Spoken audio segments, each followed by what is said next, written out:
Hello friends, welcome to TNPSC.academy. இந்த கிளாஸ்ல நம்ம TNPSC Group 1 கரண்டா வந்திருக்க Group 1 நோட்டிபிகேஷனுக்கு எப்படி ப்ரிப்பேர் பண்றது, என்ன ஸ்டடி பிளான், இதோட டெஸ்ட் சீரிஸ், இத பத்தின எல்லா டீடைல்ஸுமே பார்க்க போறோம். சோ இந்த Group 1 எக்ஸாம்க்காக எக்ஸ்க்ளூசிவா TNPSC.academy வெப்சைட்ல இருந்து Group 1 சீரிஸ் அப்படின்னு சொல்லி உங்களுக்கு ஒரு சீரிஸ் ஆஃப் வீடியோஸ் வரப்போகுது.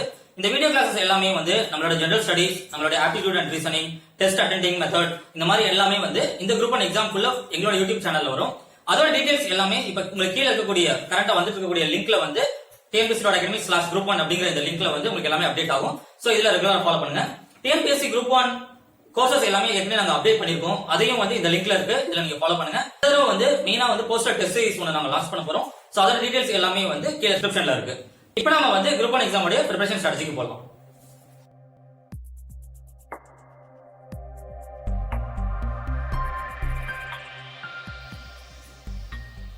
சோ இப்போ நம்ம Group 1 எக்ஸாம் உடைய பிரிபரேஷன் ஸ்ட்ராட்டஜிக்கு போறதுக்கு முன்னாடி இந்த எக்ஸாம் பத்தின ஒரு சில பேசிக் டீடைல்ஸ் பார்த்துறோம்.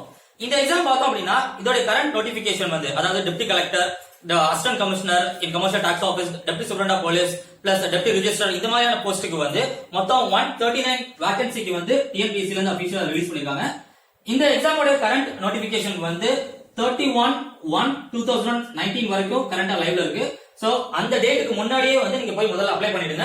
இத TNPSC யோட அபிஷியல் வெப்சைட் tnpsc.gov.in ல நீங்க போனாலும் சரி, இல்ல tnpscexams.in அப்படிங்கிற அவங்களோட வெப்சைட்ல போனாலும் சரி, இல்ல tnpscexams.net அப்படிங்கிற வெப்சைட்ல போனாலும் சரி, பட் முதல்ல போய் இந்த எக்ஸாம்க்கு நீங்க அப்ளை பண்ணுங்க. சோ அப்ளிகேஷனுக்கு நமக்கு நல்லாவே தெரியும், அதுல ரெண்டு ப்ராசஸ் இருக்கு.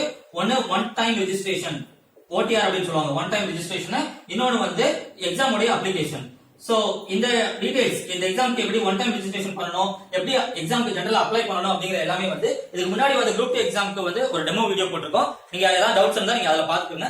சப்போஸ் உங்களுக்கு வேற ஏதாவது இந்த எக்ஸாம்ல அப்ளை பண்ணும்போது டவுட்ஸ் இருந்துச்சு அப்படின்னா எங்களுடைய TNPSC.academy வெப்சைட்ல வந்து எங்களோட கான்டாக்ட் டீடைல்ஸ் இருக்கு. அந்த டீடைல்ஸ்ல நீங்க எங்களை கான்டாக்ட் பண்ணினா உங்களுக்கு நாங்க மெயில்ல ரிப்ளை பண்ணிடுவோம். சோ உங்களுக்கு ஏதாவது டவுட் இருக்கு அப்படின்னா தயவு செஞ்சு இந்த டவுட்டை கிளாரிஃபை பண்ணிட்டு, யாராவது தெரிஞ்சவங்கள்ட்ட கேட்டோ இல்ல எங்கள்கிட்ட கேட்டோ எப்படியாவது கிளாரிஃபை பண்ணிட்டு கரெக்டா அந்த ஃபார்ம்ஸை ஃபில் பண்ணுங்க. அதே மாதிரி வந்து இந்த எக்ஸாம் டேட்டோட நோட்டிபிகேஷன் டேட் கடைசி டேட் வரைக்கும் வெயிட் பண்ணாம கொஞ்சம் சீக்கிரமே அப்ளை பண்ணிருங்க. ஏன்னா லாஸ்ட் டேட் வரைக்கும் வெயிட் பண்ணா வந்து நிறைய ஸ்டூடெண்ட்ஸ் வந்து சர்வர் பிஸி ஆயிடுது, சோ அப்ளை பண்ண முடியாம போயிடுது அப்படின்னு சொல்லி நிறைய பேர் கம்ப்ளைண்ட் பண்றாங்க. அதனால அதுக்கு முன்னாடியே நீங்க அப்ளை பண்ணுங்க. அதே மாதிரி இந்த எக்ஸாம் வந்து 3rd மார்ச் கண்டக்ட் பண்ண போறாங்க. சோ இப்போ இந்த எக்ஸாம் வந்து எப்படி கண்டக்ட் பண்ண போறாங்க, இதோட பேட்டர்ன் என்ன, இது எப்படி படிக்கிறது அப்படிங்கறது எல்லாத்தையும் இப்போ நம்ம பார்க்கலாம். சோ இந்த எக்ஸாம் பார்த்தோம் அப்படின்னா மொத்தம் 3 ஸ்டேஜா கண்டக்ட் பண்றாங்க. அதாவது prelims, mains and interview. prelims, mains and interview அப்படி சொல்லி 3 ஸ்டேஜா வந்து இந்த எக்ஸாம் கண்டக்ட் பண்றாங்க. இதுல முக்கியமான விஷயம் என்னன்னா வந்து இந்த prelims மொத்தமும் ஃபுல்லாவே வந்து ஒரு அப்ஜெக்டிவ் டைப், அதாவது சூஸ் தி பெஸ்ட் மாதிரி வந்து அப்ஜெக்டிவ் டைப் எக்ஸாம். இந்த மெயின்ஸ் நம்ம பார்த்தோம் அப்படின்னா இது வந்து ஒரு ரிட்டன் எக்ஸாம், எழுத்து தேர்வு. இந்த இன்டர்வியூ வந்து ஓரல் டெஸ்ட் அப்படின்னு சொல்றாங்க, அதாவது நேர்முக தேர்வு. நம்மள்ட்ட வந்து சில क्वेश्चंस டைரக்டா நம்ம போயிருப்போம், ஒரு இன்டர்வியூ மாதிரி தான். சில क्वेश्चंस கேட்பாங்க, அந்த क्वेश्चनக்கு நம்ம பதில் சொல்லணும். இப்போ மெயினா வந்து நம்மளோட இந்த பிரிபரேஷன் ஸ்ட்ராட்டஜில வந்து நம்ம பிரிலிம்ஸ் தான் மெயினா கவர் பண்ண போறோம். ஏன் அப்படின்னா TNPSC உடைய அபிஷியல் நோட்டிபிகேஷன் இந்த தடவை இருக்க நோட்டிபிகேஷன் வந்து நம்ம கவனிச்சோம் அப்படின்னா மெயின்ஸ்ல வந்து ஒரு சின்ன சேஞ்ச் இருக்கிறதா அவங்க வந்து இன்டைரக்டா அதை சொல்லியிருக்காங்க. ஏன்னா வந்து நம்ம பார்த்தோம் அப்படின்னா யூசுவலா வந்து இந்த TNPSC யோட குரூப் 1 எக்ஸாம் பேட்டர்ன்ல வந்து இந்த பிரிலிம்ஸ் அப்படிங்கிறது ஒரு நாள் எக்ஸாமா இருக்கும். இதுல மொத்தம் வந்து ஒரு நாள்ல வந்து நம்ம 200 கேள்விகளுக்கு 200 क्वेश्चंस அந்த ஒரு நாள் நம்ம வந்து அட்டெண்ட் பண்ணுவோம். அதாவது ஒரு 4 ரவுண்ட் செஷன்ல வந்து ஒரு எக்ஸாம் நடக்கும், 200 क्वेश्चन கொடுத்திருப்பாங்க. அந்த 200 क्वेश्चनல வந்து சூஸ் தி பெஸ்டா நம்ம வந்து சூஸ் பண்ணனும். இதான் வந்து பிரிலிம்ஸ் எக்ஸாம். மெயின்ஸ் எக்ஸாம் நம்ம பார்த்தோம் அப்படின்னா 3 நாள் நடக்கும். 3 நாள்ல வந்து பேப்பர் 1, பேப்பர் 2, பேப்பர் 3 அப்படின்னு சொல்லி 3 பேப்பரா வந்து அதை நடத்துவாங்க. அதே மாதிரி இன்டர்வியூ நம்ம பார்த்தோம் அப்படின்னா இன்டர்வியூ வந்து ஒரு நாள் நம்ம நேரா போய் TNPSC ஆபீஸ்ல போய் அட்டெண்ட் பண்ற மாதிரி இருக்கும். இதுல முக்கியமான விஷயம் என்னன்னா இந்த பிரிலிம்ஸ் எக்ஸாம் தமிழ்நாட்டுல வேரியஸ் சென்டர்ஸ்ல கண்டக்ட் பண்றாங்க. அந்த சென்டர்ஸோட டீடைல்ஸ் எல்லாமே TNPSC யோட அபிஷியல் நோட்டிபிகேஷன்ல இருக்கு. ஆனா மெயின்ஸ் எக்ஸாம் கண்டிப்பா சென்னையில மட்டும் தான் இருக்கும் அப்படிங்கறத தெளிவா சொல்லிருக்காங்க. அதே மாதிரி இன்டர்வியூ வந்து TNPSC யோட ஆபீஸ்ல தான் நடக்கும், அதுவும் சென்னையில தான் நடக்கும். சோ இப்போ இந்த மெயின்ஸ் எக்ஸாம் நம்ம பார்த்தோம்னா இதுக்கு முன்னாடி வரைக்கும் மெயின்ஸ் எக்ஸாம் இந்த 3 பேப்பருமே வந்து 300 மார்க்ஸ்க்கு நடந்துச்சு. அதாவது ஒவ்வொரு பேப்பரும் 300 மார்க்குக்கு நடந்துச்சு. 300 மதிப்பெண் விகிதத்துல வந்து இந்த ஒவ்வொரு பேப்பரும் நடந்துச்சு. ஆனா இந்த தடவை மெயின்ஸ் எக்ஸாம்க்கு வந்து ஒவ்வொரு பேப்பருக்குமே வந்து 250 மார்க் தான் சொல்லியிருக்காங்க. அதே மாதிரி நம்ம பார்த்தோம் அப்படின்னா மெயின்ஸ் எக்ஸாம் அடுத்து வரக்கூடிய இன்டர்வியூக்கு வந்து இதுக்கு முன்னாடி 120 மதிப்பெண்க்கு நடந்துச்சு, 120 மார்க்குக்கு நடந்துச்சு. பட் இந்த தடவை வந்து இன்டர்வியூ வந்து 100 மார்க்ஸ்க்கு சொல்லிருக்காங்க. சோ அதே மாதிரி மெயின்ஸ் எக்ஸாமோட சிலபஸை பத்தி நாங்க அனௌன்ஸ் பண்றோம் அப்படிங்கறதே அவங்க நோட்டிபிகேஷன்ல விட்டுருக்காங்க. சோ சோ இதுல இருந்து நம்ம என்ன புரிஞ்சுக்கலாம் அப்படின்னா இது 3 பேப்பரா மெயின்ஸ் 3 பேப்பரா நடக்க போகுதுங்கிறதுல எந்த டவுட்டும் கிடையாது. சோ இதுக்கு முன்னாடி இந்த சிலபஸ் தான் கிட்டத்தட்ட நமக்கு அப்படியே வரப்போகுது மெயின்ஸுக்கு. பட் இருந்தாலும் வந்து சில ஸ்லைட் டீவியேஷன்ஸ் நம்ம வந்து எதிர்பார்க்கலாம். பட் இதோட டீடைல்ஸ் எல்லாமே நமக்கு பிரிலிம்ஸ் எக்ஸாம் முடிஞ்சதுக்கு அப்புறம் தெரியும். சோ அதனால இந்த வீடியோல நம்ம full and full prelims exam எப்படி ப்ரிப்பேர் பண்றது அப்படிங்கறத பத்தி பார்க்க போறோம். அதுக்கு அடுத்து நமக்கு பிரிலிம்ஸ் ரிசல்ட் வந்ததுக்கு அப்புறம் அந்த ஸ்ட்ராட்டஜிக்கு ஏற்ற மாதிரி நம்ம மெயின்ஸ் அண்ட் இன்டர்வியூ எப்படி அப்ரோச் பண்றதுங்கறத நம்ம பின்னாடி வரக்கூடிய வீடியோஸ்ல பார்க்கலாம். அதே மாதிரி அடுத்த ஒரு இம்பார்ட்டன்ட் பாயிண்ட் என்னன்னா வந்து இந்த பிரிலிம்ஸ் உங்களுக்கு வந்து ஒரு ஜஸ்ட் குவாலிஃபையிங் எக்ஸாம் தான். அதாவது இது ஒரு ஃபில்டர் ஸ்டேஜ் மாதிரி. இப்போ இந்த எக்ஸாம்ல நீங்க பாஸ் பண்ணிட்டீங்க அப்படின்னா வந்து அதை வச்சு ஜஸ்ட் குவாலிஃபை பண்ணி அந்த எக்ஸாம்ல பாஸ் பண்றவங்க மட்டும் தான் மெயின்ஸ் எக்ஸாம்க்கு போவாங்க. மத்தபடி பிரிலிம்ஸோட மார்க் வந்து உங்களுக்கு ஃபைனல் செலக்ஷனுக்கு வந்து கவுண்ட் ஆகாது. ஃபைனல் செலக்ஷனுக்கு உங்க மெயின்ஸ்ல 3 பேப்பர்ல நீங்க எடுக்கக்கூடிய மார்க்கும் இன்டர்வியூல வந்து 100 மார்க்ஸ் இது தடவை சொல்லிருக்காங்க. சோ அந்த 100 மார்க்ஸ் இந்த மார்க்ஸ் பேஸ் பண்ணி தான் வந்து உங்களுடைய ஃபைனல் செலக்ஷன் இருக்குமே தவிர பிரிலிம்ஸ் ஜஸ்ட் ஒரு குவாலிஃபைங் தான், ஒரு ஃபில்டரிங் ஸ்டேஜ் தான். பிரிலிம்ஸ் நம்ம வந்து தாண்டிட்டோம் அப்படின்னா நமக்கு வந்து இதை பேஸ் பண்ணி நமக்கு ஃபைனல் ரிசல்ட்டும் நம்மளுடைய கவுன்சிலிங் நடக்கும். சோ பிரிலிம்ஸ் வந்து தாண்டணும் அப்படின்னா குவாலிஃபை பண்ணணும் அப்படின்னா பிரிலிம்ஸோட பேசிக் கட் ஆஃப் நம்ம எடுத்தா போதும். சோ நம்ம எப்படி இந்த பிரிலிம்ஸ் வந்து ஈஸியா கட் ஆஃப் எடுக்கணும் அப்படிங்கறத பத்தி பார்ப்போம். ஏன் அப்படின்னா இந்த நோட்டிபிகேஷன் வந்த உடனே நிறைய ஸ்டூடெண்ட்ஸ் கேட்டது வந்து ரொம்ப ஷார்ட் டியூரேஷன் தான் வந்து பிரிலிம்ஸ் ப்ரிப்பேர் பண்றதுக்கு டைம் இருக்கு, ஒரு 2 மாசம் கூட கிளியரா இல்ல சார், ரொம்ப கம்மியான டைம் இருக்கு. பிளஸ் வந்து ஒரு சில பேர் என்ன கேக்குறாங்கன்னா, சார் நான் ஏற்கனவே வந்து குரூப் 2 எக்ஸாம் ப்ரிப்பேர் பண்ணி அதுல வந்து கிளியர் பண்ணி இப்ப நான் மெயின்ஸ் படிச்சிட்டு இருக்கேன், அதுவும் பிப்ரவரியில எக்ஸாம் இருக்கு, இப்ப வந்து குரூப் 1 எக்ஸாம் வச்சிருக்காங்க, நான் 2 சேர்த்து எப்படி படிக்கிறேன்னு எனக்கு தெரியல அப்படின்னு சொல்லி நிறைய கன்ஃபியூஸ் ஆறாங்க. இதை பத்தி நீங்க பயப்பட தேவையில்ல. இது வரைக்கும் போயிட்டு ப்ரிப்பரேஷன்லயே வந்து நம்ம வந்து இந்த நீங்க ஏற்கனவே ப்ரிப்பேர் பண்ணியிருந்தாலும் சரி, இல்ல நீங்க புதுசா குரூப் 1 எக்ஸாம் ப்ரிப்பேர் பண்ண வந்தாலும் சரி, ரெண்டையுமே எப்படி நம்ம கொண்டு போறது அப்படின்னு சொல்லி எல்லாமே நம்ம பார்ப்போம். பிளஸ் இந்த பிரிலிம்ஸ் எக்ஸாம் ஒரு குவாலிஃபைங்கிறதுனால வந்து இதோட கட் ஆஃப் நம்ம தாண்டிட்டா போதும். ஏன்னா இது வந்து நமக்கு ஃபைனல் செலக்ஷன் வரப்போகுது, மெயின்ஸ் மார்க் தான் வரப்போகுது. சோ மெயின்ஸ்ல நம்ம வந்து ரிட்டன் எக்ஸாம்ல நம்ம கரெக்டா எழுதி வந்து நம்ம அதுல இருந்து வந்து செலக்ஷன் அதுல இருந்து நம்ம வந்து ரேங்க் எடுத்தா போதும். இங்க நம்ம முக்கியமா இன்னொரு விஷயம் என்ன கவனிக்கணும்னா, நிறைய ஸ்டூடெண்ட்ஸ் வந்து நான் தமிழ்ல இந்த எக்ஸாம் எழுதலாமா சார் அப்படின்னு கேக்குறாங்க. ஒரு விஷயம் நல்லா கவனிச்சுக்கோங்க, இதோட எல்லா ஸ்டேஜ்லயுமே நமக்கு வந்து இங்கிலீஷ் ஒரு மேட்டரே கிடையாது. இங்க இங்கிலீஷை ஸ்பெசிஃபை பண்ணியோ இங்கிலீஷ் தெரிஞ்சுக்கணும்னா எந்த அவசியமும் கிடையாது. ஏன்னா பிரிலிம்ஸ் நம்ம வந்து அப்ஜெக்டிவ் டைப் கொஸ்டின்ல வந்து இங்கிலீஷ்லயும் தமிழ்லயுமே கொஸ்டின் இருக்கும். மெயின்ஸ் எக்ஸாம் வந்து கொஸ்டின் இங்கிலீஷ் தமிழ்லயுமே இருக்கும். பிளஸ் மெயின்ஸ் எக்ஸாம் முழுக்க நம்ம தமிழ்லயே எழுதலாம், எந்த பிரச்சனையும் கிடையாது. அதே மாதிரி இந்த நேர்முக தேர்வு இன்டர்வியூக்கும் நமக்கு இங்கிலீஷ் தெரிஞ்சுக்கணும் அவசியம் இல்ல, நம்ம தமிழ்லயே அந்த இன்டர்வியூ அட்டன் பண்ணலாம். யூபிஎஸ்சிலே மெயின்ஸ் தமிழ்ல எழுதுறதுக்கு ஆப்ஷன் வச்சிருக்காங்க. அதே மாதிரி டிஎன்பிஎஸ்சில எல்லா எக்ஸாமும் குரூப் 1 மெயின்ஸா இருக்கட்டும், குரூப் 2 மெயின்ஸா இருக்கட்டும் நம்ம தமிழ்லயே எழுதலாம். அதனால உங்களுக்கு இங்க வந்து இங்கிலீஷ் தெரிஞ்சிருக்கணும் அப்படிங்கிற விஷயம் இது தேவையே எதுவும் கிடையாது. நீங்க இங்கிலீஷ்ல எழுதுமா தமிழ் எழுதுமா நீங்க டிசைட் பண்ணிக்கோங்க. மற்றபடி வந்து நீங்க தமிழ்ல படிச்சிருந்தாலும் சரி, இல்ல ஃபுல் அண்ட் ஃபுல் தமிழ்ல அப்ரோச் பண்ணாலும் சரி, இது எல்லாத்தையுமே நீங்க வந்து தமிழ்லயே எழுத முடியும். அதனாலதான் நம்மளுடைய குரூப் 1 கோர்சஸும் சரி, நம்மளோட குரூப் 1 டெஸ்ட் சீரிஸும் சரி, போத் இங்கிலீஷ் அண்ட் தமிழ்ல அப்படியே வந்து டிஎன்பிஎஸ்சியோட ஃபார்மேட்ல நாங்க வந்து வச்சிருக்கோம். சோ இப்போ வந்து இதான் ஜெனரல் அப்ரோச் இந்த ஸ்டேஜ்ல நடக்க போகுது. சோ ஃபர்ஸ்ட் நீங்க வந்து பிரிலிம்ஸ் எக்ஸாம் எழுதுவீங்க, அதுல ஷார்ட் லிஸ்ட் ஆனவங்க வந்து மெயின்ஸ் எக்ஸாம் எழுதுவாங்க. இது அப்ஜெக்டிவா இருக்கும், இது ரிட்டனா இருக்கும். அதுல ஷார்ட் லிஸ்ட் ஆனவங்க இன்டர்வியூக்கு போவாங்க. இன்டர்வியூ முடிச்சதுக்கு அப்புறம் வந்து நமக்கு ஒரு பிசிக்கல் எக்ஸாமினேஷன் ஜெனரல் ஃபார்மாலிட்டி இருக்கும். அதுக்கப்புறம் நம்ம வந்து சர்டிபிகேட் வெரிஃபிகேஷன் அண்ட் கவுன்சிலிங்க்கு நம்ம போயிடுவோம். அதே மாதிரி வந்து நீங்க பிரிலிம்ஸ் முடிச்சு மெயின்ஸ் போகும்போதே வந்து நம்ம சர்டிபிகேட் ஸ்கேன் காப்பியை வந்து டிஎன்பிஎஸ்சி ஆஃபீஷியல் வெப்சைட்ல அப்லோட் பண்ற மாதிரி இருக்கும். அந்த டீடைல்ஸ் எல்லாமே மெயின்ஸோட நோட்டிபிகேஷன் வரும்போது, அதாவது பிரிலிம்ஸ் முடிச்சு அந்த ரிசல்ட் வரும்போது அந்த டீடைல்ஸ் எல்லாமே டிஎன்பிஎஸ்சி சொல்லுவாங்க. சோ வந்து இந்த எக்ஸாமோட ஜெனரல் பேட்டர்ன். இப்போ நாம வந்து இந்த எக்ஸாம் எப்படி அப்ரோச் பண்றது, இதோட சிலபஸ் என்ன, இதோட அதாவது எக்ஸ்க்ளூசிவா இந்த பிரிலிம்ஸோட சிலபஸ் என்ன, இதோட பேட்டர்ன் என்ன, இதை எப்படி படிக்கிறது, இந்த ஷார்ட் டியூரேஷன் எப்படி படிக்கிறதுங்கிற எல்லாத்தையும் இப்போ நம்ம பார்க்கலாம். இந்த குரூப் 1 எக்ஸாம் உடைய பிரிலிம்ஸ் ப்ரிப்பரேஷன் ஸ்ட்ராட்டஜியை நாம ரெண்டா பிரிக்க போறோம். என்ன அப்படின்னா வந்து இந்த மொத்த இதையும் வந்து நம்ம ஸ்மார்ட் ஒர்க்கா எடுக்க போறோம். ஏன்னா நமக்கு டைம் ரொம்ப கம்மியா இருக்கு. சோ நம்ம இதை வந்து ஸ்மார்ட் ஒர்க்கா எடுக்க போறோம். இந்த ஸ்மார்ட் ஒர்க்கை நம்ம வந்து ரெண்டா பிரிக்க போறோம். என்ன அப்படின்னா 50% ஒர்க் வந்து உங்களுடைய ஸ்டடி பார்ட், நீங்க படிக்க வேண்டிய விஷயம். மிச்ச 50% ஒர்க் வந்து உங்களுடைய revision and practice.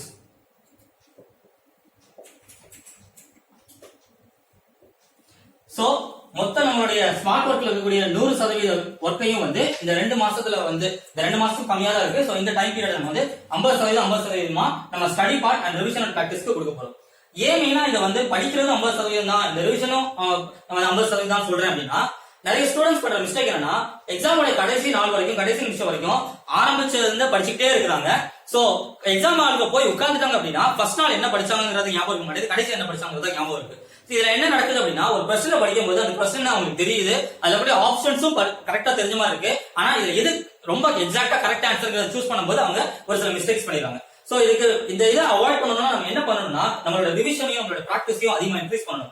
So revision அப்படின்னா வந்து எக்ஸ்க்ளூசிவா நம்ம இந்த ப்ரிப்பரேஷன் ஸ்ட்ராட்டஜி இந்த ஸ்டடி பிளான்ல ஒரு 1 வீக்ல இருந்து 10 டேஸ் வந்து எக்ஸ்க்ளூசிவா ரிவிஷனுக்காகவும் நம்ம பிராக்டிஸ்க்காகவும் விட போறோம். அதை பத்தி நான் பின்னாடி சொல்றேன். இப்போ நம்ம முதல்ல வந்து இதை எப்படி படிக்கணும் அப்படிங்கறத பத்தி பார்க்க போறோம். சோ இப்போ நீங்க ஃபர்ஸ்ட் முதல்ல என்ன பண்ணணும் அப்படின்னா இந்த எக்ஸாம் வந்து இந்த பிரிலிம்ஸ் எக்ஸாம் வந்து நான் ஏற்கனவே சொன்ன மாதிரி இது ஒரு 200 क्वेश्चंस கேக்குறாங்க. 200 क्वेश्चंஸ்க்கு வந்து இந்த எக்ஸாம் நடக்குது. மொத்தம் 3 மணி நேரம் 3 hours இந்த எக்ஸாம் நடக்குது. சோ இந்த 200 क्वेश्चन தான் இப்போ நம்மளுடைய பிரைமரி டார்கெட். சோ இந்த 200 क्वेश्चंஸ்ல நம்ம வந்து எவ்வளவு நம்ம क्वेश्चंस கரெக்ட் பண்றோமோ அதை வச்சு இந்த எக்ஸாம் நம்ம கிளியர் பண்றோம் அப்படின்னு சொல்லுவாங்க. சோ இதுக்கு முன்னாடி இந்த ஜெனரல் கட் ஆஃப் நம்ம பார்த்தோம்னா சில சிச்சுவேஷன்ஸ்ல வந்து 120 plus 130 plus general cut off இருக்கு. பட் எப்பவுமே TNPSC.academy ஸ்ட்ராட்டஜி வந்து ரொம்ப கான்ஸ்டன்ட் அண்ட் பெர்ஃபெக்ட் ஸ்ட்ராட்டஜியா இருக்கும். சோ அதனால நம்ம இப்போ இந்த என்ன சொல்ல போறோம்னா நம்மளோட ஸ்ட்ராட்டஜி படி இந்த 200ல 150 பிளஸ் நம்ம கண்டிப்பா அடிச்சாகணும்.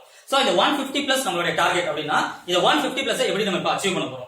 இந்த அதே மாதிரி நான் இன்னொன்னு என்ன சொல்றேன் அப்படின்னா இந்த 150 பிளஸ்ங்கிறது எல்லா ஆவரேஜ் ஸ்டூடெண்ட்ஸாலையும் கண்டிப்பா முடியும். அதே மாதிரி எடுக்கக்கூடிய விஷயம் தான். நம்ம வந்து என்ன 150 200 क्वेश्चनக்கு வந்து 150 क्वेश्चन சொல்றாங்க. 150 क्वेश्चन நம்மளால எடுக்க முடியுமா அப்படின்னு நினைக்காதீங்க. கண்டிப்பா நம்மளால முடியும். பட் கரெக்டா அதுக்கு உண்டான ஸ்மார்ட் ஒர்க்கை நம்ம கரெக்டா பண்ணோம் அப்படின்னா நம்மளால அது ஷூரா முடியும். சோ இப்போ ஃபர்ஸ்ட் நம்ம என்ன அப்படின்னா இந்த 200 क्वेश्चन வருது. ஃபார் எக்ஸாம்பிள் வந்து நீங்க இப்படி கன்சிடர் பண்ணுங்க, ஒரு 200 क्वेश्चन வந்து உங்களுக்கு எக்ஸாம்ல வரப்போகுது. அந்த 200 क्वेश्चन நீங்க வந்து உங்களுக்கு என்னன்னு தெரிஞ்சிச்சு அப்படின்னா கண்டிப்பா அந்த 200க்கு நீங்க 200 எடுத்துருவீங்க. இது ஜெனரல் பெர்செப்ஷன். இப்போ உங்க கிட்ட வந்து ஒரு 1000 क्वेश्चन இருக்கு. ஒரு 1000 क्वेश्चन இருந்து இந்த 1000 क्वेश्चनல தான் அந்த 200 வரப்போகுது அப்படின்னா நம்ம என்ன பண்ணுவோம், நைட்டோட நைட்டா உட்காந்து அந்த 1000 क्वेश्चனையும் மனப்பாடம் பண்ணியாவது முடிச்சிருவோம். கண்டிப்பா இந்த மாதிரி நம்ம பண்ணுவோம். இப்ப நான் என்ன சொல்ல வரேன்னா இந்த 1000 क्वेश्चन அப்படிங்கிறது என்ன அப்படின்னா இதுதான் TNPSC நம்ம கொடுத்திருக்க சிலபஸ். இந்த 1000 क्वेश्चन அப்படிங்கிறது ஜெனரலா அவங்க கொடுக்கிற சிலபஸ். இந்த சிலபஸ்ல ஏதோ ஒரு விஷயங்களை வந்து அவங்க 200 கேள்விகளா கேட்க போறாங்க. சோ அந்த சிலபஸ் என்ன அப்படிங்கறது TNPSC அவங்களோட அபிஷியல் வெப்சைட்ல கொடுத்திருக்காங்க. பிளஸ் இந்த நோட்டிபிகேஷன் அவங்க ரிலீஸ் பண்ணிருக்காங்க. பிளஸ் நம்மளோட வெப்சைட்லயும் அது இருக்குது, TNPSC.academy வெப்சைட்லயும் இருக்கு. முதல்ல நீங்க இன்னைக்கு செய்ய வேண்டிய விஷயம், முதல்ல அந்த சிலபஸ் டவுன்லோட் பண்ணி அதை நீங்க ரீட் பண்ணுங்க. சப்போஸ் அந்த சிலபஸ் ஃபுல் அண்ட் ஃபுல் இங்கிலீஷ்ல இருக்கு சார், எனக்கு தமிழ்ல வேணும் அப்படின்னு எதிர்பார்த்தீங்கன்னா அதுக்கு எங்களுடைய பேட்ச் ஸ்டடி பிரிப்பரேஷன்ல அந்த சிலபஸ் அப்படியே டீகோட் பண்ணி அதை அப்படியே கட் பண்ணி கரெக்டா சப்ஜெக்ட் ஏற்ற மாதிரி நம்ம வந்து தமிழ்லயும் கொடுத்துருக்கோம். சோ அதோட PDF எல்லாமே கீழே இருக்கக்கூடிய டிஸ்கிரிப்ஷன்ல லிங்க்ல இருக்கு, அதுல நீங்க டவுன்லோட் பண்ணி பாருங்க. சோ இப்போ மெயினா என்னன்னா வந்து முதல்ல இந்த சிலபஸ் எடுங்க. சிலபஸ் எடுத்து நம்ம பார்த்தோம் அப்படின்னா அதுதான் வந்து நம்ம படிக்கக்கூடிய விஷயம், நம்ம என்ன படிக்க போறோம் அப்படிங்கிறது. சோ அந்த படிக்க போற விஷயத்துல இருந்து தான் 200 क्वेश्चन வரப்போகுது. அந்த 200 क्वेश्चन தான் இப்போ நம்ம டார்கெட். சோ இப்போ நம்ம வந்து முதல்ல என்ன படிக்கணும்ங்கறத TNPSC கிளியரா சொல்லிருக்காங்க. அதை வந்து நம்ம இன்னும் கொஞ்சம் உள்ள போய் அதை டீகோட் பண்ணி பார்த்தோம் அப்படின்னா அந்த 200 क्वेश्चंस எப்படி கேக்குறாங்க அப்படின்னு பார்த்தோம்னா அதுல மெயினா general studies, aptitude and reasoning, அதாவது கணக்கு பிளஸ் அடுத்து கரண்ட் அஃபேர்ஸ், நடப்பு நிகழ்வுகள், இந்த மாதிரி எல்லாம் கேக்குறாங்க. சோ இதெல்லாம் எவ்வளவு இம்பார்ட்டன்ஸ் இதுல என்ன, இதை எப்படி கேக்குறாங்க அப்படிங்கறதையும் இப்போ நம்ம பார்க்கலாம். சோ மொத்தம் வந்து பிரிலிம்ஸ்ல 200 கேள்விகள் 200 क्वेश्चंस கேக்குறாங்க. இதை நம்ம மெயினா வந்து 3 பார்ட்டா பிரிக்கலாம். ஃபர்ஸ்ட் பார்ட் வந்து 100 கேள்வி 100 क्वेश्चंस வந்து ஜெனரல் ஸ்டடீஸ், அதாவது பொது அறிவு. இதுல இருந்து கேக்குறாங்க 100 क्वेश्चंस. அதுக்கு அடுத்து 50 क्वेश्चंस, கிட்டத்தட்ட 50 क्वेश्चंस வந்து நடப்பு நிகழ்வுகள். கரண்ட் அஃபேர்ஸ்ல இருந்து கேக்குறாங்க. மிச்சம் 50 क्वेश्चंस வந்து ஆப்டிடியூட் அண்ட் ரீசனிங்.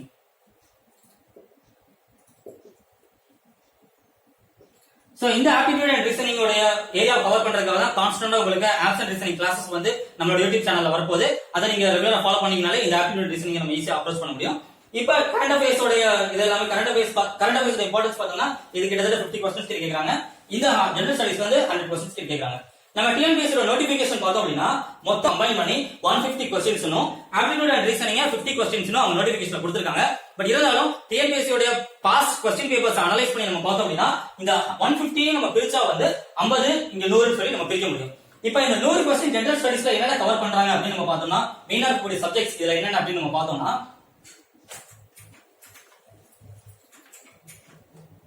ஹிஸ்டரி. இந்த ஹிஸ்டரியிலே வந்து இந்தியன் நேஷனல் மூவ்மெண்ட், அதாவது இந்திய இயக்க வரலாறு அது தனியா இருக்கு. அடுத்து சயின்ஸ், இதுல வந்து பிசிக்ஸ், கெமிஸ்ட்ரி, பயாலஜி அதெல்லாம் தனியா இருக்கு. அதுக்கடுத்து வந்து பாலிட்டி, ஜியோகிராபி, எக்கனாமி. சோ இதுதான் வந்து நமக்கு ஜெனரல் ஸ்டடீஸ்ல இந்த 100 क्वेश्चंस வரக்கூடிய இம்பார்ட்டன்ட் ஏரியாஸ். இந்த ஹிஸ்டரி அப்படிங்கறத நம்ம எடுத்தோம்னா, அதாவது வரலாறு நம்ம எடுத்தோம் அப்படின்னா அதுல மொத்தம் 3 பார்ட்ஸ் இருக்கு. ஒன்னு ancient India, medieval India and modern India அப்படின்னு சொல்லி. அந்த மாடர்ன் இந்தியாவில தான் கொஞ்சம் ஆல்டர் பண்ணி அவங்க வந்து இந்தியன் நேஷனல் மூவ்மெண்ட், இந்திய இயக்க வரலாறுல வந்து அந்த இந்திய சுதந்திரத்துக்காக உள்ள போராட்டம் அது சம்பந்தமான எல்லா கேள்விகளும் இதுல கேட்கறாங்க. இந்த ஜெனரல் ஹிஸ்டரியில வந்து ஏன்ஷியன்ட் அண்ட் மெடிவல் இந்தியா வச்சிருக்காங்க.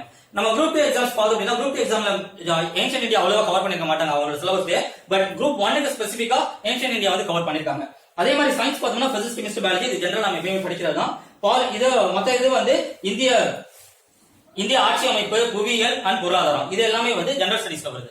இந்த கரண்ட் அஃபேர்ஸ் பார்த்தோம் அப்படின்னா கரண்ட் அஃபேர்ஸ் வந்து 50 கொஸ்டின்ஸ் வந்து ஃபர்ஸ்ட் கொஸ்டின் நிறைய ஸ்டூடெண்ட்ஸ் என்ன கேக்குறாங்கன்னா நான் எவ்வளவு நாள் கரண்ட் அஃபேர்ஸ் படிக்கணும் அப்படின்னு கேக்குறாங்க. நான் வெயிட்டேஜ் பார்த்தோம்னா கிட்டத்தட்ட வந்து ஒரு 25% வெயிட்டேஜ் வந்து கரண்ட் அஃபேர்ஸ்க்கு இருக்கு. இந்த மொத்த எக்ஸாம்லயும் 25% இருக்கு அப்படின்னா அதுக்கேற்ற மாதிரி நம்ம ப்ரிப்பேர் பண்ணணும். சோ எங்களுடைய சஜஷன் வந்து நீங்க டிசம்பர் 2017ல இருந்து நவம்பர் 2018 வரைக்கும் கண்டிப்பா கரண்ட் அஃபேர்ஸ் படிக்கிறது நல்லது. சப்போஸ் உங்களால அவ்வளவு ஏரியா கவர் பண்ண முடியலன்னா அட்லீஸ்ட் ஒரு பாஸ்ட் 8 months ஆவது தயவு செஞ்சு படிங்க.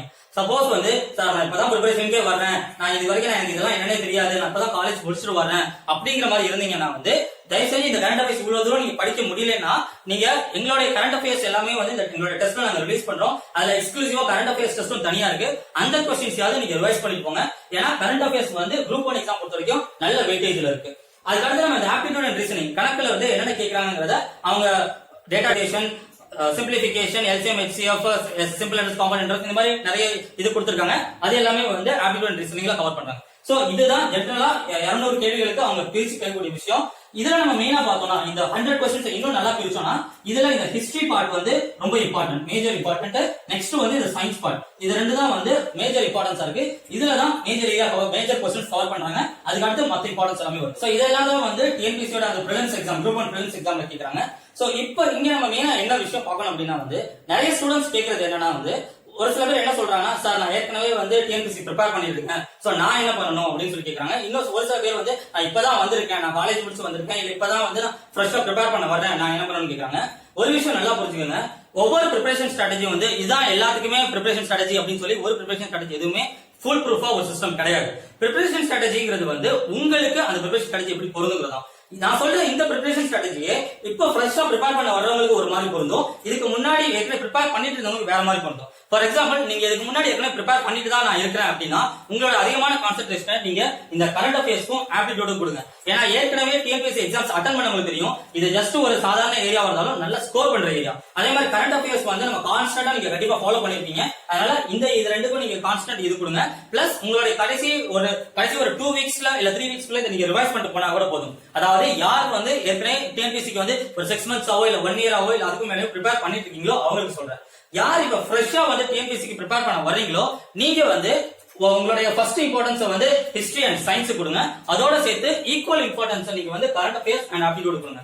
ஏன்னா இந்த பிரிலிம்ஸ் எக்ஸாம் நம்ம ஜஸ்ட் கிளியர் பண்ணா போதும். இது நான் ஏற்கனவே சொன்னதுதான், கிளியர் பண்ணா போதும். சோ இதை கிளியர் பண்ணணும் அப்படின்னா நம்மளோட டார்கெட் என்ன, 150 பிளஸ் கொஸ்டின்ஸ் நம்ம அடிக்கணும். சோ இந்த 150 பிளஸ் கொஸ்டின்ஸ் நம்ம எப்படி அடிக்கலாம் அப்படின்னா இந்த ஆப்டிடியூட் அண்ட் ரீசனிங் இந்த மேக்ஸ் அப்படிங்கறத எல்லாராலையுமே கரெக்டா சொல்ல முடியும். எக்ஸாம் ஹால் விட்டு வந்தோடனே இத்தனை கொஸ்டின் நான் கரெக்ட் அப்படின்னு சொல்ல முடியும். ஏன்னா நம்ம சால்வ் பண்ணி தான் அந்த கொஸ்டின் எடுக்க போறோம். அப்படிங்கும் போது இந்த 50 கொஸ்டின்ல 40 கொஸ்டின் நம்மளால தாராளமா கிளியர் பண்ண முடியும். சோ இந்த 50 கொஸ்டின் நம்ம 40 கொஸ்டின் எடுத்தோம்னா கரண்ட் அஃபேர்ஸ் நீங்க ரெகுலரா ஃபாலோ பண்ணிருந்தீங்க அப்படின்னா தாராளமா இங்கேயும் 40 பிளஸ் கொஸ்டின்ஸ் நம்மளால கிளியர் பண்ண முடியும். சோ இது ரெண்டையும் நம்ம சேர்த்தாலே 80 கொஸ்டின் ஆயிடுச்சு. சோ இன்னும் நமக்கு 150க்கு தேவை வந்து இன்னும் ஒரு 70 கொஸ்டின் தான். இந்த 100 கொஸ்டின்ல இருந்து 70 கொஸ்டின் எடுக்கிறது ஒன்றும் அவ்வளவு பெரிய விஷயம் இல்ல.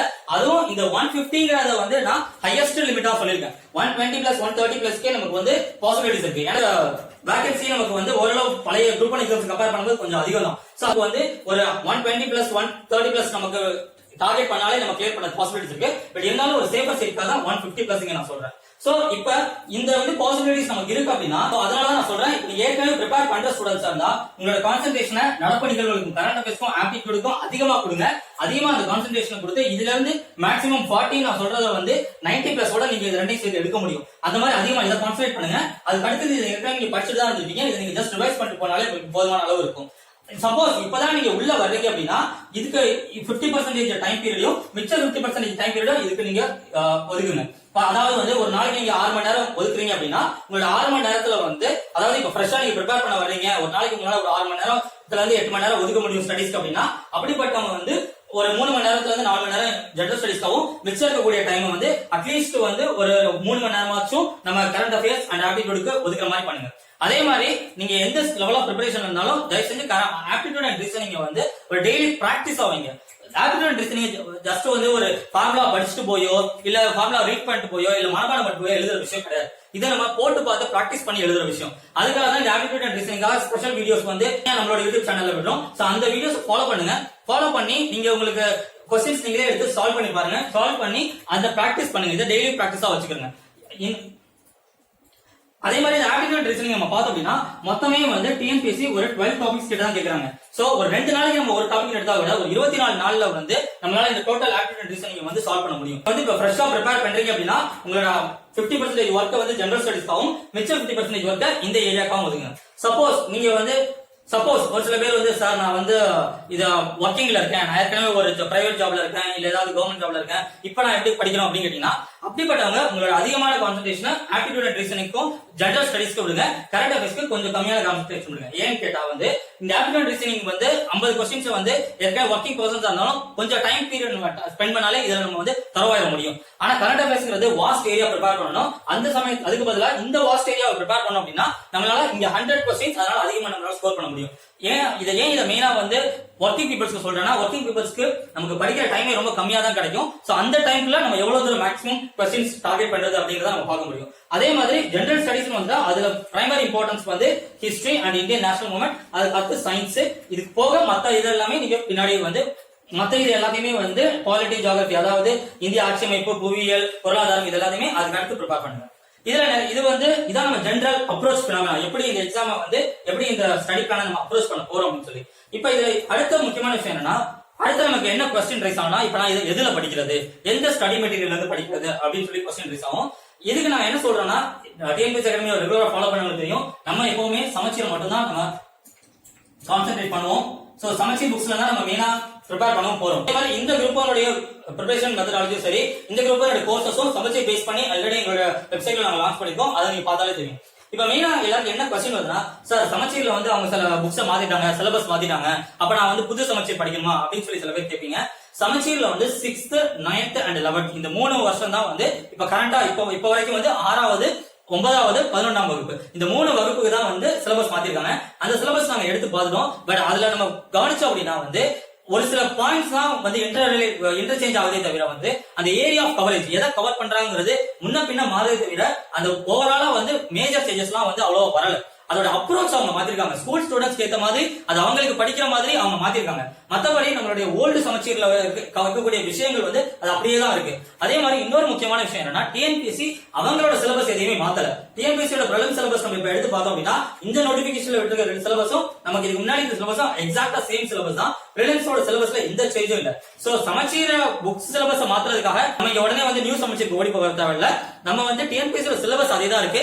அந்த சிலபஸ் எக்ஸ்க்ளூசிவா வந்து நம்மளுடைய ஓல்டு சமச்சீர்ல அழகா கவர் ஆகுது. சோ அதுலயே நம்ம வந்து படிச்சுட்டு போயிடலாம். இப்ப நியூ சமச்சீரா எப்படி படிக்கணும் என்ன இதுங்கிறது நம்ம ஃபியூச்சர் இதுக்கு நம்ம வேணா பின்னாடி பாத்துக்கலாம். சோ இப்ப நம்மளை பொறுத்த வரைக்கும் நம்ம வந்து இந்த ஓல்டு சமச்சீரே நம்ம கவர் பண்ணா போதும்.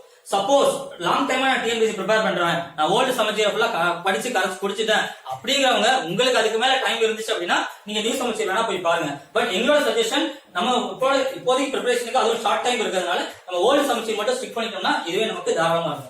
சோ சமச்சீர்ல இது எங்க இருந்து படிக்கிறது அடுத்த கொஸ்டின் வரும். ஏன்னா இப்ப அதே மாதிரி சமச்சீர் அப்படின்னு நம்ம பார்த்தோம்னா இந்த சமச்சீர் வந்து history, Indian national movement, science, polity இதுக்கு மட்டும் தான் கவர் ஆகும் தவிர மிச்ச ஏரியா எதுவுமே கவர் ஆகுது. சோ கரண்ட் அஃபேர்ஸ் நீங்க ரெகுலரா வந்து ஆக்சுவலா கரண்ட் அஃபேர்ஸ் நம்ம ரெகுலரா வந்து நியூஸ் பேப்பர் பார்த்து ஃபாலோ பண்ணிக்கணும். அப்படி இல்ல அப்படின்னா ஏதாவது நீங்க மேகசின்ஸ்ல ஃபாலோ பண்ணாலும் சரி இல்ல எங்க வெப்சைட்ல ஃபாலோ பண்ணாலும் சரி, பட் எந்த ஆங்கிள் நீங்க எதில் படிச்சாலும் சரி உங்களோட சோர்ஸ் ஆஃப் ஸ்டடி எதுவா இருந்தாலும் சரி உங்களோட ஸ்டடி வந்து டிசம்பர் 2017 இருந்து நவம்பர் 2018 வரைக்கும் இருக்க மாதிரி பாத்துங்க.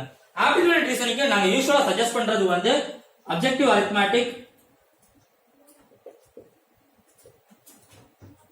By Arihant. So engineering students, college engineering முடிச்சுட்டு வர ஸ்டூடெண்ட்ஸ் ஆர்எஸ் அகர்வால் வந்து யூசுவலா நாங்க சஜஸ்ட் பண்ண மாட்டோம். ஏன்னா இன்ஜினியரிங்ல உங்களுக்கு ஆர்எஸ் அகர்வால் அதிகமா சொல்லிருப்பாங்க. அதோட ஆப்டிடியூட் அதுவும் ஆப்டிடியூடா இருந்தாலும் அந்த ஆப்டிடியூட் எல்லாமே அந்த பிளேஸ்மெண்ட் சம்பந்தமா மேனேஜ்மெண்ட் பிளேஸ்மெண்ட் சம்பந்தமா உள்ள மாதிரி தான் அது கவரா இருக்கும். இங்க டிஎன்பிஎஸ்சியோட क्वेश्चंस எல்லாமே வந்து லாஜிக்கலா சால்வ் பண்ற மாதிரி இருக்கும். சோ இந்த இயர் நமக்கு வந்து டிஎன்பிஎஸ்சி, எஸ்எஸ்சி, ஆர்ஆர்பி இது எல்லாத்தையுமே வந்து ஜெனரலா கவர் பண்ற ஒரு புக்கா வந்து அப்ஜெக்டிவ் அரித்மெட்டிக் தான் ஜெனரலா சஜஸ்ட் பண்றோம். சோ இந்த இதுல இருந்து நீங்க ஃபாலோ பண்ணுங்க. சப்போஸ் அதை ஃபாலோ பண்றதுக்கு டைம் இல்ல அப்படின்னா எங்களுடைய யூடியூப் கிளாஸஸ் வந்து ரெகுலரா ஃபாலோ பண்ணுங்க.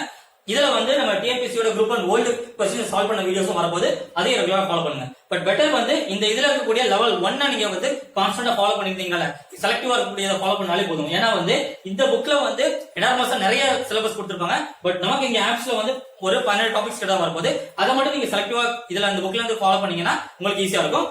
திரும்ப ரிப்பீட் பண்றேன், ஆப்டிடியூட பொறுத்த வரைக்கும் போட்டு பாருங்க, ஜஸ்ட் பேப்பர் பரடி போவாதீங்க, அது உங்களுக்கு பத்தவே செய்யாது. நெக்ஸ்ட் இப்ப நமக்கு வந்து சமச்சீர்ல தான் மெயினா நம்ம வந்து இந்த ஜெனரல் ஸ்டடிஸ் கவர் பண்ண போறோம். சமச்சீர்ல இந்த ஜெனரல் ஸ்டடிஸ் எங்க கவர் பண்ணணும் அப்படிங்கறத ஒரு பேட்ச் ஸ்டடி அப்படின்னு சொல்லி பிடிஎஃப் வந்து நம்ம எல்லா எக்ஸாமுக்கும் விடுற மாதிரி இந்த எக்ஸாமுக்கு நம்ம விட்டுருக்கோம். அதோட பிடிஎஃப் டவுன்லோட் வந்து டிஸ்கிரிப்ஷன்ல இருக்கு. சோ அதுல வந்து நீங்க பேட்ச் ஸ்டடி டவுன்லோட் பண்ணிக்கலாம். அது உங்களுக்கு தமிழ்ல ப்ரிப்பேர் பண்றவங்களுக்கு தமிழ்ல இருக்கு, இங்கிலீஷ்ல ப்ரிப்பேர் பண்றவங்களுக்கு இங்கிலீஷ்ல இருக்கு.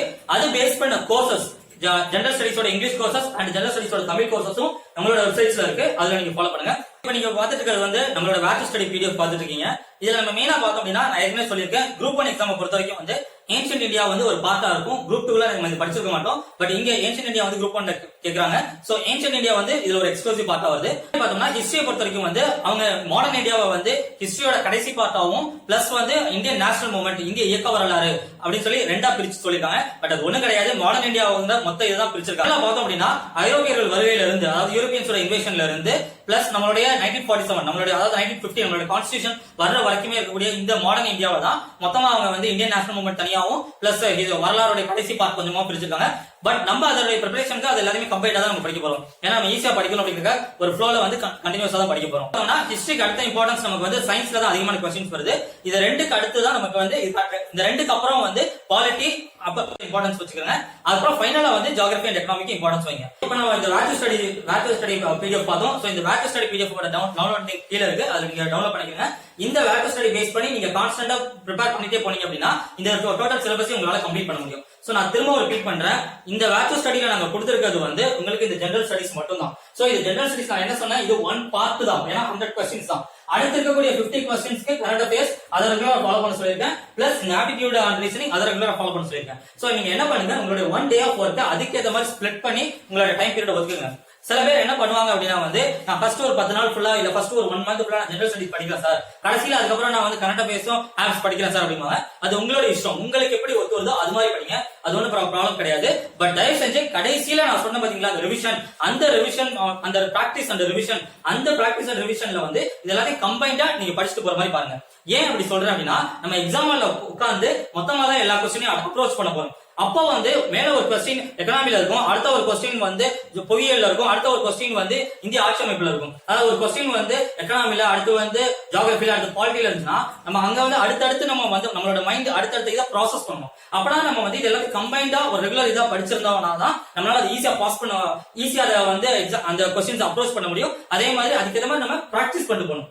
அந்த பிராக்டிஸ் என்ன, அந்த டெஸ்ட் அப்ரோச் என்ன, இதுக்கு வந்து எப்படி நம்ம இதை வந்து இதுல எப்படி நம்ம வந்து படிச்சது எல்லாத்தையும் நம்ம யூஸ் பண்ணி நம்ம அதிகமா வந்து நம்ம ஸ்கோர் இன்க்ரீஸ் பண்றது, இதே எல்லாமே எங்களோட நெக்ஸ்ட் வீடியோல நாங்க சொல்றோம். நெக்ஸ்ட் பார்ட்ல அடுத்து வரக்கூடிய நம்ம சீரிஸோட செகண்ட் இதுல வரப்போது அந்த இதுல நாங்க சொல்றோம், அதை நீங்க ஃபாலோ பண்ணுங்க. இப்ப நம்ம மெயினா வந்து நம்ம படிக்கக்கூடிய விஷயம் இவ்வளவுதான். சோ இப்ப நீங்க இமிடியேட்டா என்ன பண்ணணும் அப்படின்னா நான் ஏற்கனவே சொன்ன மாதிரி சிலபஸ் எடுங்க, சிலபஸை பாருங்க, சிலபஸை பார்த்து சிலபஸ் வந்து எதுல படிக்கணும் அப்படின்னு சொல்லி பாருங்க. சப்போஸ் ஒரு சில ஸ்டூடெண்ட்ஸ் என்ன கேக்குறாங்கன்னா சார் நான் ஜெனரல் ஸ்டடிஸ் மொத்தத்தையும் கம்பைண்டா வந்து ஒரு சில புக்ஸ்ல படிக்கிறேன் அப்படின்னு சொல்லி அந்த புக்ஸ்ல நான் ஃபாலோ பண்ணாம அப்படின்னு கேக்குறாங்க. அந்த புக்ஸ் வந்து ஒரு சில கேட்டகரிஸ் இருக்கு, ஒரு சில புக்ஸ் எல்லாமே ஸ்டாண்டர்டைஸ்ட் புக்ஸ் இருக்கு. ஃபார் எக்ஸாம்பிள் வந்து இப்ப லூசன்ட் அலிகந்திரே அந்த மாதிரி ஜெனரல் ஸ்டடிஸ்க்கு கம்பைண்டா ஒரு புக்ஸ் விட்டுருக்காங்க. அந்த புக்ஸா இருக்கட்டும், இல்ல டாடா மெக்ரா-ஹில்லோட ஜெனரல் ஸ்டடிஸ் யூபிஎஸ்சிக்கு விட்ட ஜெனரல் ஸ்டடிஸ் புக்ஸா இருக்கட்டும், அந்த மாதிரி ஒரு சில ஸ்டாண்டர்ட் புக்ஸ் வந்து நம்ம இங்க பார்க்கக்கூடிய விஷயங்கள் எல்லாத்தையுமே கவர் பண்றாங்க. பட் அதுல ஒரு பிரைமரி டிராபேக் என்னன்னா அந்த புக்ஸ் எல்லாமே வந்து இங்கிலீஷ்ல மட்டும் தான் நமக்கு கிடைக்குது. அந்த அளவு ஸ்டாண்டர்ட் புக்ஸ் நமக்கு வந்து தமிழ்ல கிடைக்கிறது இல்ல. அப்படி நீங்க ஏதாவது புக்ஸ் நீங்க வந்து ஃபாலோ பண்ணிட்டு இருக்கீங்கன்னா உங்களுக்கு அந்த புக்ஸ் போதுமா அப்படின்னு டவுட்டா இருந்துச்சுன்னா நான் ஏற்கனவே சொன்ன மாதிரி எங்களோட கான்டாக்ட் பேஜ்ல வந்து எங்களுக்கு நீங்க அந்த டவுட்ஸ் கிளாரிஃபை பண்ணிக்கோங்க. இல்லனா எங்களோட ஃபோரம் டிஎன்பிஎஸ்சி அகாடமியோட ஃபோரம்லயும் நீங்க அதை கிளாரிஃபை பண்ணிக்கலாம். சோ ஜெனரலா நம்ம படிக்கக்கூடிய அப்ரோச் இதுதான். சோ நீங்க ஒண்ணு இல்ல, சிம்பிளா சிலபஸ் எடுங்க. சிலபஸ்ல வந்து நம்ம 3 பார்ட் கவர் பண்ண போறோம். அதாவது ஹிஸ்டரி, நடப்பு நிகழ்வுகள், ஆப்டிட்யூட் ரீசனிங், இந்த மாதிரி 3 பார்ட் கவர் பண்ண போறோம். 3க்கும் ஈக்குவலா டைம் பீரியட் ஒதுக்கி அதுக்கு ஏத்த மாதிரி ப்ரிப்பேர் பண்ணுங்க. சோ இதான் நம்மளோட ஜெனரல் அப்ரோச். இதுல இருந்து நம்ம எப்படி அதிகமா நம்ம படிச்சதுல இருந்து எப்படி அதிகமா பிராக்டிஸ் பண்ணி அதுல இருந்து அவுட்புட் அதிகமா இருக்குங்கிறத நம்ம நெக்ஸ்ட் வீடியோ பார்ப்போம். அதே மாதிரி வந்து ஒவ்வொரு ப்ரிப்பரேஷன் ஸ்ட்ராட்டஜியும் ஒவ்வொரு ஸ்டூடெண்ட்ஸ்க்கும் கண்டிப்பா வேரி ஆகும். ஏன்னா ஒரு ஸ்டூடெண்ட் வந்து ஒரு ஹிஸ்டரியோட ஒரு டாபிக்கை வந்து ஒரு நாள்ல படிக்கிறாங்க அப்படின்னா இன்னொரு நபரால வந்து ஒரு நாள் அது வந்து 2 நாள் கூட ஆகலாம், இன்னொரு நபருக்கு அது வந்து 3 நாள் கூட ஆகலாம். இதுக்கு பேரு வந்து டேலண்ட் கிடையாது, இது ஜெனரல் ஆட்டிடியூட். எனக்கு ஒரு இதை ஒரு மாதிரி படிக்க முடியும்னா உங்களுக்கு அதை உங்களோட அப்ரோச்ல வேற மாதிரி படிக்க முடியும். சோ இதை வச்சு வந்து இவர் நல்ல டேலண்டா இருக்காரு, இவர் டேலண்ட் இல்ல அப்படின்லாம் எதுவுமே கிடையாது. அதே மாதிரி இது குரூப் 1 எக்ஸாம், எஸ்ஆர்எட் போஸ்ட், இதெல்லாம் நம்மளால முடியுமா அப்படின்லாம் வந்து யோசிக்காதீங்க. இது எல்லாராலையும் முடியும். என்ன பண்ணணும்னா கரெக்டா படிக்க வேண்டியதை படிக்கணும். படிக்க வேண்டியதை படிச்சு அதுக்கேற்ற மாதிரி நம்ம அப்ரோச் பண்ணோம்னா கண்டிப்பா முடியும். நம்ம ஜெனரலா வீட்டுல பார்த்தோம் அப்படின்னா இது ஏற்கனவே ப்ரிப்பேர் பண்ணிட்டு இருக்கவங்க நல்லா எக்ஸ்பீரியன்ஸா இருப்பாங்க, இல்ல ப்ரிப்பேர் பண்றவங்களுக்கு தெரியும்.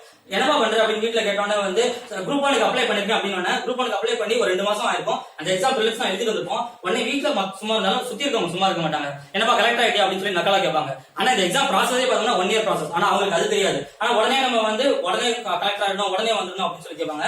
சோ இந்த டிமோட்டிவேஷன்ஸ், இந்த இஷ்யூஸ் இதெல்லாம் என்ன இருந்தாலும் சரி, இது எதையும் நீங்க கவனிக்காதீங்க. உங்களுடைய ஃப்ளோ, உங்களுடைய பாத்தை கரெக்டா ஸ்டிக் பண்ணுங்க. அதே மாதிரி இது ரொம்ப கம்மியான ஷார்ட் டைம் இருக்கு. இன்னொன்னு நான் சொல்றேன், ஷார்ட் டைம் இருக்கு என்னால படிக்க முடியுமான்னு கேட்டீங்கன்னா உங்களுக்கு இருக்க அதே ஷார்ட் டைம் தான் மத்த ஆஸ்பிரன்ட்ஸ்க்கு இருக்கு, மத்த ஸ்டூடெண்ட்ஸ்க்கு இருக்கு. அதனால எல்லாராலுமே இது முடியும். கரெக்டா அந்த டைம் பீரியட நம்ம பிரிச்சு அதுக்கேற்ற மாதிரி நம்ம ப்ரிப்பேர் பண்ண ஆரம்பிச்சோம்னா கண்டிப்பா நம்மளால முடியும். மத்தவங்க யார் என்ன டிமோட்டிவேட் பண்ணாலும் சரி, யார் என்ன பண்ணாலும் சரி, ஒரு விஷயம் நல்லா கவனிச்சுக்கிறாங்க. நல்லா கவனிங்க. நிறைய ஸ்டூடெண்ட்ஸ் வந்து 10th எக்ஸாம் வரைக்கும் போயிருப்பாங்க. அதுக்கு அடுத்து நிறைய ஸ்டூடெண்ட்ஸ் 12th போயிருப்பாங்க. இப்ப 10th போன எல்லா ஸ்டூடெண்ட்ஸுமே 12th போயிட்டாங்கன்னு கேட்டா கிடையாது. அதுல ஒரு சில பேருக்கு கண்டிப்பா குடும்ப சூழ்நிலைகள் இல்ல வேற ஏதாவது சூழ்நிலைனால கண்டிப்பா 12th ஒரு சில பேர் கம்மியா தான் போயிருப்பாங்க. அதுக்கடுத்து 12th போன எல்லாருமே காலேஜ் போயிட்டாங்களா கிடையாது. 12th போனதுல இருந்து மறுபடியும் ஏதாவது சூழ்நிலைகள்னால இல்ல வேற ஏதாவது ரீசன்ஸ்னால வந்து காலேஜுக்கு ஒரு சில பேர் தான் போயிருப்பாங்க. சோ காலேஜ் படிக்கிற எல்லாருமே டிகிரி முடிச்சுட்டு வந்துருமான்னு கேட்டா அப்படியும் கிடையாது. சோ இப்ப இந்த குரூப் 1 அப்ளிகேஷன் நீங்க அப்ளை பண்றீங்கனாலே நீங்க கண்டிப்பா ஒரு டிகிரி முடிச்சிருக்கீங்கன்னு தான். சோ இவ்வளவு தூரம் நம்மளால அப்டக்கிள்ஸ் தாண்டி வரும்போது இந்த எக்ஸாமே ஒரு அப்டக்கிளா இதை தாண்டி வர முடியாது. கண்டிப்பா நம்மளால முடியும். சோ உங்கள நீங்க நம்பிக்கை வைங்க. நீங்க முதல்ல உங்களை நம்பினாதான் மத்தவங்க உங்களை பத்தி நம்புவாங்க. சோ நம்பிக்கை வைங்க, கரெக்டா ப்ரிப்பேர் பண்ண ஆரம்பிங்க. சோ இது வந்து நம்மளோட ஃபர்ஸ்ட் அப்ரோச். இந்த அப்ரோச்சை ஸ்டார்ட் பண்ணுங்க. தயவு செஞ்சு இன்னைக்கே ஸ்டார்ட் பண்ணுங்க. அதே மாதிரி வந்து இந்த குரூப் 1 எக்ஸாம் பீரியடுக்குள்ளேயே நமக்கு வந்து பொங்கல் வருது, ஃபங்க்ஷன்ஸ் வருது, நிறைய லீவ் வருது. அதெல்லாம் லீவ் வந்தாலும் சரி, சண்டே லீவ் வருது இல்ல சாட்டர்டே லீவ் வருதுன்னு லீவ் என்ன வந்தாலும் சரி, உங்களோட ஒரு நாள் டைம்க்கு நீங்க என்ன டைம் வச்சிருக்கீங்களோ, என்ன படிக்கணும்னு வச்சிருக்கீங்களோ அதை கான்ஸ்டன்டா படிங்க. லீவ் இருந்தாலும் சரி, நீங்க என்ன பண்ணலாம் அப்படின்னா வந்து அத ஒரு டேல வந்து நீங்க எவ்வளவு படிக்கணுமோ அதை படிச்சிருங்க. அது மார்னிங் படிக்கிறதோ இல்ல ஆஃப்டர்நூன் படிக்கிறதோ இல்ல சில பேர் நைட் படிப்பாங்க, அப்படி படிக்கிறதோ அது ஒண்ணு இங்க ப்ராப்ளம் கிடையாது. ஆனா ஒரு நாளைக்கு நீங்க எவ்வளவு படிக்கணும்னு உங்களோட இதுக்கு நீங்க பிரிச்சு வச்சிருக்கீங்களோ அதை கரெக்டா நீங்க ஃபாலோ பண்ணுங்க. அதை கரெக்டா படிச்சிட்டீங்க அப்படின்னாலே போதும். அதே மாதிரி படிக்கும் போது வந்து ரிலாக்ஸ் இதா இருக்கு, ஸ்ட்ரெஸ்ஸா இருக்கு, என்னால படிக்க முடியல, ஒரு மாதிரி மென்டல் ஸ்ட்ரெஸ்ஸா இருக்குன்னா அந்த ஸ்ட்ரெஸ்ஸோட படிக்காதீங்க. புக்கை மூடி வச்சுட்டு வெளியே எங்கேயாவது போயிட்டு வாங்க, இல்ல ஏதாவது ரிலாக்ஸ் பண்ணிட்டு வாங்க, இல்ல ஏதாவது என்டர்டைன்மெண்ட் பாருங்க. எப்படியாவது ரிலாக்ஸ் பண்ணிட்டு அதுக்கப்புறம் படிங்க. நம்ம வந்து ரிலாக்ஸ்டா ஃப்ரீயா படிச்சாலே கண்டிப்பா நம்மளால படிக்க முடியும். அதே மாதிரி ஒரு சில ஸ்டூடெண்ட்ஸ் வந்து ஃபர்ஸ்ட் ஆரம்பிக்கும் போது ரொம்ப எந்தூசியாட்டிக்கா, ரொம்ப மோட்டிவேஷனலா உடனே ஆரம்பிப்போம். அடுத்த ஒரு 2 வாரம் 3 வாரம் கழிச்சோன்னு அப்படியே லைட்டா வந்து இறங்கும். அந்த மாதிரி இருக்கும்போது வந்து நீங்க ஒரு விஷயம் நல்லா ஞாபகம் வச்சுங்க, இது 2 மாசம் ப்ராசஸ் மட்டும் தான். கரெக்டா இந்த 2 மாசத்துல இந்த ஃப்ரெண்ட்ஸ் கரெக்டா டார்கெட் பண்ணி அடிச்சிட்டோம்னா நம்மளால இதை வந்து அச்சீவ் பண்ணி நம்ம மெயின்ஸ்க்கு போயிடும். அந்த அப்ஸ் அண்ட் டவுன்ஸ்க்கு இடம் கொடுக்காம கரெக்டா கான்ஸ்டன்டா நீங்க ஃபாலோ பண்ணிட்டு வந்தீங்கன்னா இந்த எக்ஸாம் நம்மளால வந்து ஈஸியாவே கிளியர் பண்ண முடியும். சோ இது பிரிலிம்ஸோட ஸ்டார்டிங் லெவல். சோ இதுக்கப்புறம் வந்து இதை எப்படி வந்து படிக்கணும்ங்கறத வந்து நம்மளோட வேர் ஸ்டடியில ஃபாலோ பண்ணுங்க. பிளஸ் இதை எப்படி நம்ம எக்ஸாம் ஹால் யூஸ் பண்ண போறோம்ங்கறத நம்ம நெக்ஸ்ட் வீடியோல பார்க்கலாம். சோ இந்த வீடியோ பிடிச்சிருந்தா லைக் பண்ணுங்க, ஷேர் பண்ணுங்க, கமெண்ட் பண்ணுங்க. உங்களோட டவுட்ஸ் என்னவா இருந்தாலும் அதை டிஎன்பிஎஸ்சி அகாடமியோட ஃபோரம்ல இல்ல எங்களோட கான்டாக்ட் பேஜ்ல இருந்து எங்களை கான்டாக்ட் பண்ணிக்கலுங்க. நீங்க எங்க கான்டாக்ட் பேஜஸ் மூலமா கான்டாக்ட் பண்ணிட்டீங்கன்னா ரிப்ளை வந்து உங்களோட மெயிலுக்கு வரும். மெயில மறக்காம செக் பண்ணுங்க. அதே மாதிரி இதுக்கு அடுத்த குரூப் 1 சீரிஸ்ல கான்ஸ்டன்டா அடுத்தடுத்த வீடியோஸ் ரெகுலரா வரப்போகுது. அந்த வீடியோஸ் எல்லாத்தையும் ஃபாலோ பண்ணுங்க. அதை ஃபாலோ பண்றதுக்கு டிஎன்பிஎஸ்சி அகாடமியோட யூடியூப் சேனல் சப்ஸ்கிரைப் பண்ணுங்க. அதே மாதிரி இன்னும் ஒரு சில நாட்கள்ல நம்ம வந்து group 1 postal test series launch பண்ண போறோம். சோ அந்த டீடைல்ஸ் எல்லாமே இப்ப உங்களுக்கு வரக்கூடிய லிங்க்ல இருக்கு. அந்த இதுல வந்து நீங்க டெஸ்ட் சீரிஸ் பிராக்டிஸ் பண்ணுங்க. நல்லா படிங்க, நல்லா ப்ரிப்பேர் பண்ணுங்க. டிஎன்பிஎஸ்சி அகாடமி சார்பாக வாழ்த்துக்கள். நன்றி.